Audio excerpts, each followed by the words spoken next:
Jean-Louis Grinda, metteur en scène de la nouvelle production du Joueur de Prokofiev à l'Opéra de Monte-Carlo, avec Rudy Sabunghi, auteur des décors, et Jorge Yara, qui a créé les costumes de cette production qui verra le jour ce soir à l'Opéra pour la première fois. Alors là, on se situe à la fin du spectacle, au 4e acte, dans la petite chambre misérable de Alexei, le joueur, qui est le protagoniste, en scène en ce moment avec sa partenaire, qui joue le rôle de Pauline, hein, celle qu'il aime, et entre les deux, il y a une relation que l'on peut qualifier de purement sadomasochiste, même si c'est une relation intellectuelle. Il ne s'est rien passé entre eux, pas d'acte d'amour, même pas de baiser. Lui, il est complètement dépendant d'elle, et elle n'est pas amoureuse de lui, parce qu'elle est amoureuse d'un autre homme, le marquis en l'espèce, mais elle se sert de lui. Et c'est le moment où le joueur Alexei va se trouver pris par une autre addiction. Il va changer de maîtresse, en fait, il va troquer sa maîtresse imaginaire femme, que nous voyons disparaître dans la lumière et s'élever dans le décor, contre une maîtresse encore plus puissante et plus forte, qui est la roulette, symbolisée par le décor que vous voyez derrière, qui apparaît en temps réel, comme le montrent les images.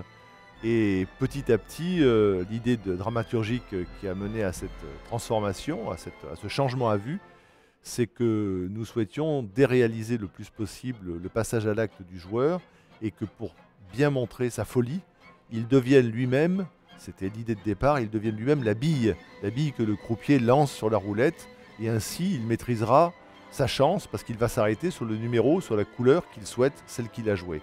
Et en termes de psychanalyse, quand on veut maîtriser la chance, ça veut dire qu'on peut maîtriser la vie, et donc la vie et la mort. On est donc maître intégralement de son destin, et si l'on extrapole, on est immortel.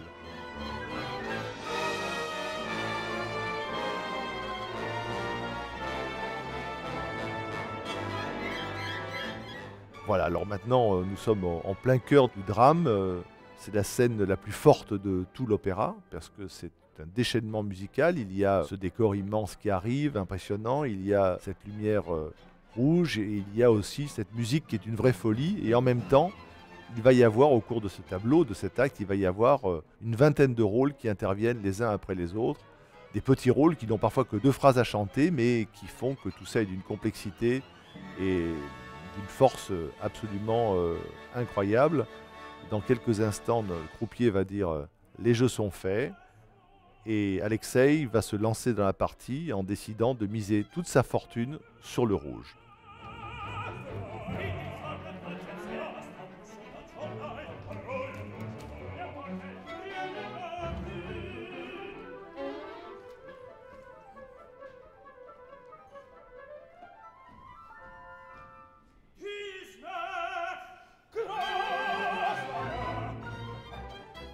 Comme disait Jean-Louis, l'époque où Prokofiev écrit cet opéra, on est en plein expressionnisme. Et pourtant, la pièce se passe quasiment sans changement de décor. Donc c'est assez difficile de faire les contrastes.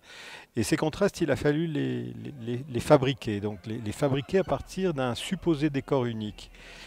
Donc nous avons triché avec Jean-Louis, c'est-à-dire dans le décor principal qui est le hall d'hôtel attenant au casino, les fenêtres qui donnent sur ce hall jouent en contraste comme une bouilloire qui est en train de bouillir. Et nous avons créé un peu artificiellement des chambres d'hôtel dans lesquelles les héros peuvent faire des scènes parallèles. Et le plus grand des contrastes, c'est celui qu'on vient de voir maintenant, c'est-à-dire la chambre la plus pauvre, la plus extrêmement visuellement dégarnie, par rapport à la démesure de la roulette que nous avons sous les yeux, et qui nous rattrape ce que la musique fait à un seul moment dans l'opéra, c'est cette fameuse expressionnisme qui est tout ce tableau est fait au rythme de la rotation de la roulette. Et je pense que le but est atteint.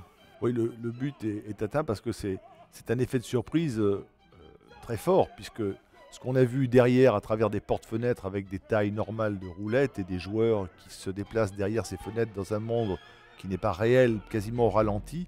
Ici, tout se trouve accéléré, grossi. On a une loupe grossissante sur ce qui se passe avec le joueur. Là, on voit une petite scène avec ces fameux petits rôles dont je parlais, d'une difficulté colossale, avec un joueur bossu, un joueur maladif, un joueur malchanceux, une dame pâle, une dame vénérable, une dame bariolée. Nous avons pensé à tous les trois à quelle époque on allait situer ce spectacle. Ça me semble la chose importante. Et j'ai choisi, en collaboration avec mes 2 amis, de le faire en 1912. Pourquoi ? Parce que 1912, c'est vraiment l'apogée de la belle époque en principauté de Monaco. C'est une époque magnifique où les femmes peuvent être magnifiées, c'est le cas de le dire. Et donc je passe la parole à Jorge pour qu'il va nous indiquer notamment le travail sur les chœurs, qui sont tous différents. Bon, je commençais à travailler l'investigation à partir de cette époque, mais aussi écoutant la musique, aussi qui était très expressive avec l'expressionnisme, et aussi dans la peinture allemande et la peinture française de l'époque, pour voir exactement, et aussi les films de l'époque. Par exemple, que c'était très extrême avec Stroheim, le Foolish Wife, Oui. que c'était pour nous très important. Alors, si je peux t'interrompre, Oui. Folie de femme de Oui. Rick von Stroheim est un film qui, par hasard, se passe également à Monte-Carlo. Oui. Voilà, parce qu'à Hollywood, ils ont reconstitué intégralement la place du casino, qui est donc un travail absolument énorme, et pour jouer ce Folie de femme. Mais je repasse la parole. Alors, Mais aussi avec des peintures allemandes, parce que la musique est très expressionniste.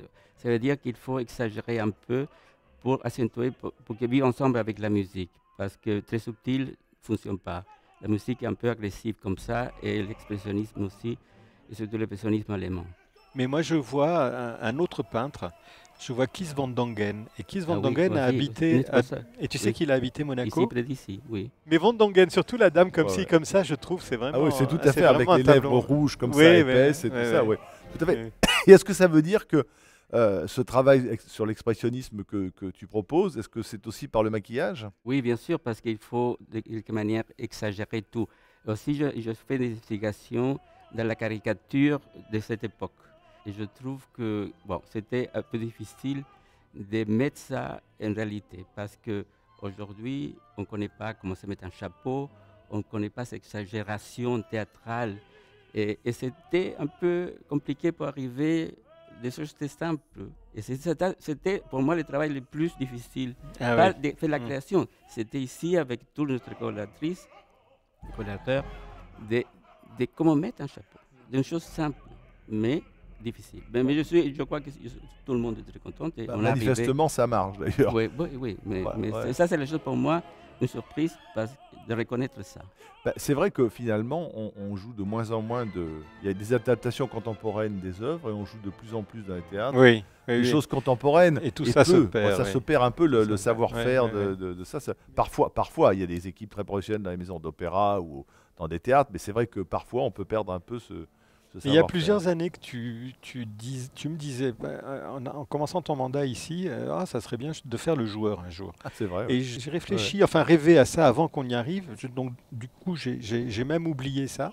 Mais j'ai l'impression qu'on a fait un hommage aux années d'or de la salle Garnier, c'est-à-dire l'époque des costumes qui n'est pas l'époque de l'écriture de l'œuvre, hein, puisque c'est bien plus tôt. On a fait revivre un fantôme de Garnier quelque part. J'ai l'impression que, sans se l'être dit, sans s'être dit ça. Ouais, c'est vrai. Oui, parce que c'était l'idée de faire revivre Monte-Carlo, mais c'est vrai que ça pourrait être un espèce d'effet miroir de ce qu'était la salle Garnier avec son public en 1912, c'est-à-dire quand Caruso y chantait, quand les ballets russes étaient là, et c'était l'apogée, c'est vrai, le grand moment, un des grands moments de l'histoire de la salle Garnier. D'ailleurs, on voit la Dame Pâle qui arrive. Les 2 Anglais qui s'approchent à petits pas. et la Dame Pâle, qu'est-ce qu'elle vient dire d'ailleurs là ? Elle vient dire, mais écoutez, sauvez-le ce joueur, sauvez-le. Regardez, derrière lui, il est comme un enfant. Il joue comme un enfant dans un bac à sable, sur cette grande roulette qui est remplie d'argent, de billets de banque, et il y en a de plus en plus. Et elle lui dit, mais sauvez-le, sauvez-le, parce qu'il gagne justement, mais s'il gagne aujourd'hui, c'est qu'il est perdu pour toujours. C'est ça son message à elle. Elle dit, il est foutu. Et d'ailleurs, c'est bien ce que pense le directeur du casino, que plus il gagne aujourd'hui, plus il perdra demain, il se ruinera et le casino s'y retrouvera très facilement.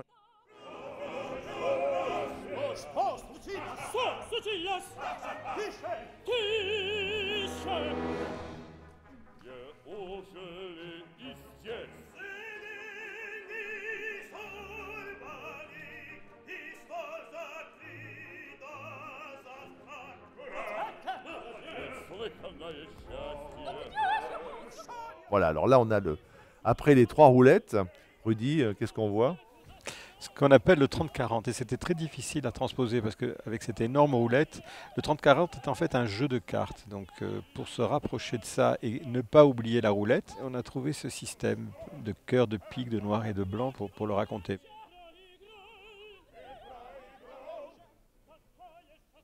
Et alors, il y a une des difficultés de ce spectacle, d'ailleurs, c'est qu'il y a des artistes qui ont plusieurs rôles.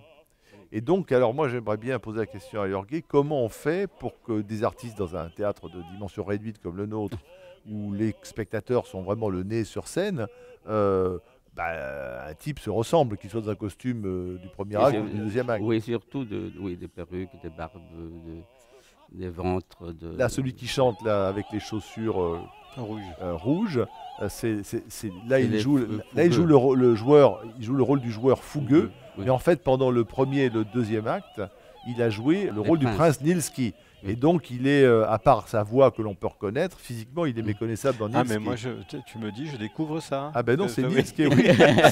C'est lui, parce que, voilà, et Nilski, il a la perruque une perruque, voilà, c'est ça, une perruque longue blanche et un jeu, bien sûr, qui n'a rien à voir avec celui-là. C'est une personnalité tout à fait différente, et je crois que ça, c'est très, très intéressant. Alors là, on arrive à la fin de cette scène, c'est-à-dire que le joueur a gagné, et voilà, il va se planquer dans le rideau du théâtre d'ailleurs, et il a gagné énormément d'argent. Et ce qui va se passer ensuite, c'est que il a tellement été pris par la roulette et par son succès, et par l'intensité cérébrale de ce qu'il vient de vivre, qu'il a complètement oublié pourquoi il a joué. Le jeu est une finalité en soi. Il ne sait pas il a oublié qu'il est descendu jouer pour sauver Pauline, pour lui donner de l'argent, pour qu'elle en ait, pour qu'éventuellement elle le jette au visage de son amant, le marquis. Il ne sait plus du tout ça. Il a perdu complètement le nord, c'est le cas de le dire. Et voilà, il est dans ses billets. C'est pas Harpagon, parce que en fait, un vrai joueur, qu'il joue 1 euro, 10 euros, 100 euros ou 1000 euros, c'est pas ça l'essentiel, c'est le jeu qui compte, de gagner. C'est rouge, Pourquoi noir. Tu as mis le joueur un malchanceux assis comme ça? Eh bien, tu l'as mis dans une pause mélancolique. Il est dans une pause mélancolique. C'est le contraste avec le joueur. Voilà, c'est ça. Oui, c'est le contraire. Voilà. D'accord. C'est le deux contraires. Voilà. Voilà.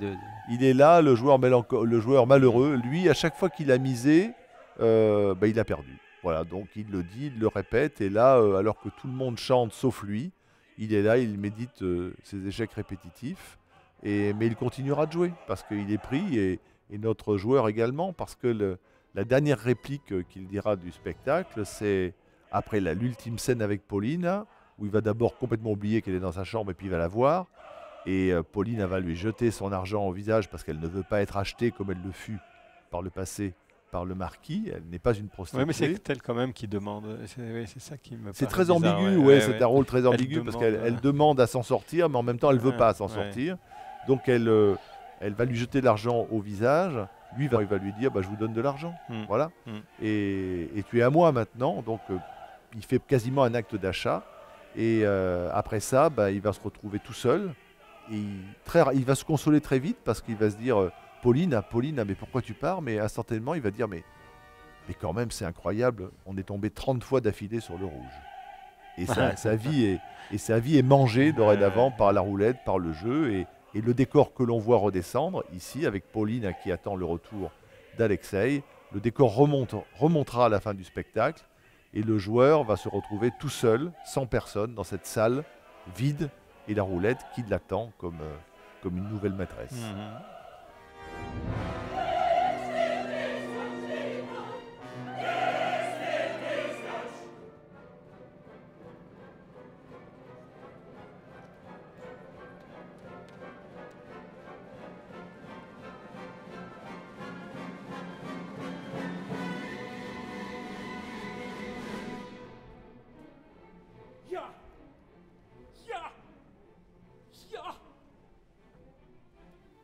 Je conclurai en disant que c'est la première fois qu'on joue le joueur à l'Opéra de Monte-Carlo, que c'est un opéra d'une difficulté colossale musicalement parlant.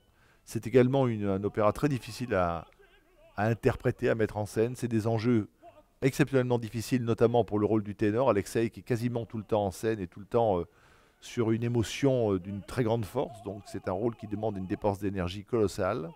et que je considère que c'est une très grande chance dans sa vie de pouvoir monter le joueur. Une très grande chance de pouvoir le produire, de pouvoir s'atteler à cette tâche. Et cette chance a été agrémentée par le fait, il n'est pas là avec nous aujourd'hui, que Laurent Castin a réalisé Les Lumières et qui est notre partenaire habituel.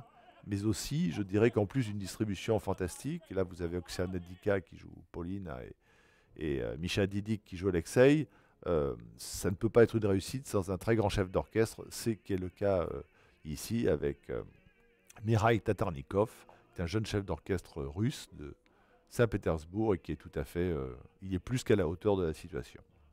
Clap de fin.